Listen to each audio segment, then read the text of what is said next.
മദ്യത്തിനും മയക്കുമരുന്നിനുമെതിരെ കോഴിക്കോട് നൈനാം വളപ്പിൽ നിന്നൊരു ബ്രസൂക്കൻ കിക്ക്.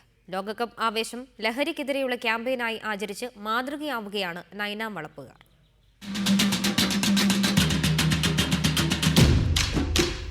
ഏതു കാര്യമാണെങ്കിലും അത് ഫുട്ബോളിലൂടെ പറയാനായാൽ നൈനാം വളപ്പുകാർക്ക് കൂടുതൽ സ്വീകാര്യമാകും. അതുകൊണ്ട് തന്നെയാണ് ലഹരിക്കെതിരായ പ്രചാരണത്തിലും നൈനാം വളപ്പുകാർ ഫുട്ബോളിന്റെ വഴി സ്വീകരിച്ചത്. മദ്യത്തിനും മയക്കുമരുന്നിനുമെതിരെ ബ്രസൂക്ക സ്പോർട്ടിക് എന്ന പേരിലാണ് നൈനാം വളപ്പ് ഫുട്ബോൾ ഫാൻസുകാർ പ്രചാരണ പരിപാടികൾക്ക് തുടക്കം കുറിച്ചത്. സിറ്റി പോലീസ് കമ്മീഷണർ പരിപാടി ഉദ്ഘാടനം ചെയ്തു. ഒരു കാലത്ത് ഈ ഭാഗങ്ങളൊക്കെ ലഹരി മരുന്നിന് അടിമയായിരുന്ന സ്ഥലം സ്പോർട്സിലൂടെയും ഇതേ രീതിയിലുള്ള പ്രവർത്തനങ്ങളൊക്കെ ഇതിന് മാറ്റം വരുവാൻ സാധിച്ചു എന്നുള്ളത് ഈ നല്ല നാട്ടുകാരുടെ നല്ല മനസ്സിന്റെയും സ്പോർട്സ് പ്രേമികളുടെ കൂട്ടായ പ്രവർത്തനം കൊണ്ടാണ്.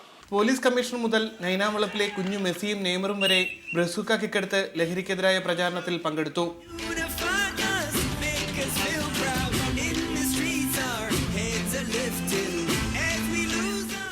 റിപ്പോർട്ടർ കോഴിക്കോട്.